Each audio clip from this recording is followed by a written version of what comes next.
Alors on y va sur nos tests d'eau. On va commencer avec la Hépar qu'on trouve partout. On n'a pris que des eaux qu'on trouve dans les supermarchés. Hépar, alors il y a écrit le magnésium à sa source. C'est le slogan. C'est vraiment le truc de l'Hépar. D'Hépar, voilà. J'ai goûté. Voilà, c'est pas mauvais. Moi, mais je suis pas hyper fan. Magnésium. Ça vaut quoi? Alors le contenu en magnésium de l'Hépar, c'est grosso modo 110 mg par litre. Alors ça veut dire que c'est une eau qui est très riche en magnésium. Et elle a un goût particulier. Voilà. Et c'est vraiment l'eau la plus riche en magnésium. Et on sait que le magnésium a des vertus d'entraînement sur le tube digestif. Donc on considère que c'est une eau déconstipante. À côté de ça, elle présente une caractéristique qui est intéressante. Jean-Marc l'aime pas du tout. Elle présente... Non, allez-y. Ah bon, non, moi je trouve qu'elle a un goût bizarre. Une caractéristique extrêmement intéressante que Hépar ne met jamais en valeur, c'est que c'est une eau qui est extrêmement riche en calcium. C'est la deuxième après l'eau de Taliance. Elle contient 585 mg par litre. Et donc, on peut considérer que c'est une eau extrêmement importante dans la mesure où, justement, chez les gens qui ont éliminé les produits laitiers, par exemple, c'est une façon de compenser la diminution du calcium. Donc, c'est une eau que vous conseillez? C'est une eau que je conseille, mais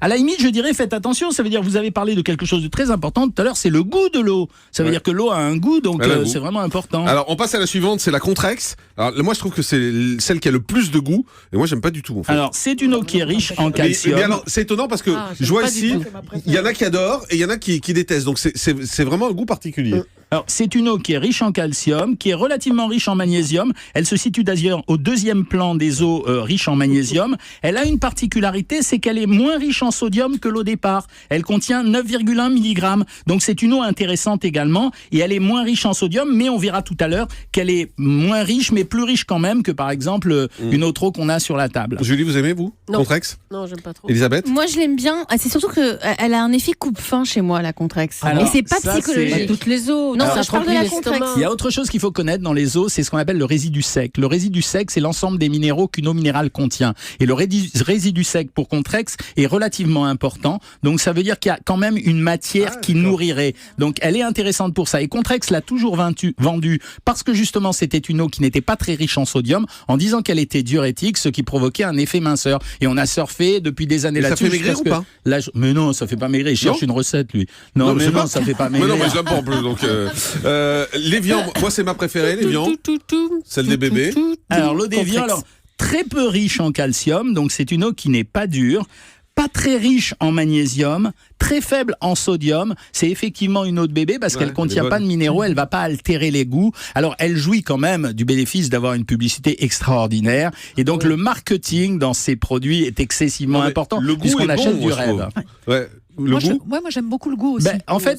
ce que vous aimez dans le goût, c'est que c'est une eau qui a le moins de goût que les autres, parce que c'est une eau qui est moins riche en minéraux et donc elle présente pas de caractère de dureté. Alors ça, c'est la moins chère, c'est la cristalline. Je dis c'est la moins chère parce qu'il faut parler des prix aussi. Parce qu'on l'a à Europe maintenant. Il faut parler des prix parce que c'est important. La cristalline est à 23.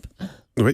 La cristalline est à 23 centimes, l'évian est à 58 centimes et la Contrex est à 64 centimes. Donc là, elle est 3 à 4 fois moins chère que les autres. Ouais, et l'eau d'Hépar est même à 75 centimes d'euros le litre, donc ce qui est quand même ce qui montre la différence de prix. Alors l'eau de cristalline, particularité, c'est une eau qui est relativement pauvre en calcium, 49 mg, donc c'est pas très important. C'est une eau, c'est pour ça qu'elle a pas de goût. C'est une eau qui est pas très riche en magnésium, mais qui en contient quand même un petit peu. Et c'est une eau qui par contre est très riche en sodium. Très riche en sodium. Et donc là, on voit quand même quelque chose d'assez amusant. Alors, qu'est-ce que c'est cristalline? C'est une eau de source. Elle ne bénéficie pas de l'appellation minérale. Pourquoi? Parce que son résidu sec, c'est-à-dire l'ensemble des minéraux qui sont contenus à l'intérieur, n'est pas très important, mais elle provient quand même d'une source. Et elle est quand même contrôlée. Et pour faire plaisir à la dame de tout à l'heure, elle est extrêmement contrôlée sur le plan bactériologique. Mais la cristalline, ça veut dire que c'est proche de l'eau du robinet, c'est ça? Oui. Et c'est pour ça qu'elle est pas très chère. C'est parce que, alors on peut pas la comparer à l'eau du robinet parce que c'est vraiment une eau de source. Donc ça veut dire qu'elle est passée par des rochers ou des nappes phréatiques. Donc,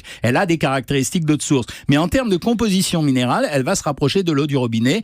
Elle jouit d'un grand privilège auprès des consommateurs à cause de son prix. Et ce qu'on observe, c'est que la variation du prix dans ces eaux, elle se fait au travers du marketing, mais elle présente, je crois que c'est Sabrina ou Elisabeth qui le soulignait tout à l'heure, la possibilité de varier les formats. C'est-à-dire qu'on a du 50 centilitres, du 75 centilitres, du 1 litre, du 1 litre 25. Et rapidement, la Volvic, c'est la dernière qui a quasiment pas de goût non plus. Alors, c'est pour ça qu'on l'utilise. l'utilise beaucoup chez les bébés aussi, c'est parce que c'est une eau qui est pauvre en calcium, qui est pas très riche en magnésium et qui est un tout petit peu riche en sodium. Donc on l'utilise chez les bébés pour éviter justement les carences en sodium, donc c'est assez intéressant et elle a pas de goût, vous venez de comprendre, parce qu'il n'y a pas beaucoup de calcium et pas beaucoup de magnésium. Donc Volvic et Evian, c'est à peu près pareil, si j'ai bien compris, c'est ça? Volvic et Evian, ça se vaut à peu près. Ensuite, cristalline, c'est un peu proche de l'eau du robinet. C'est déconstipant. Ouais. Cristalline, c'est proche du robinet, mais c'est pas cher du tout. Et la dernière, c'était, je me souviens pas.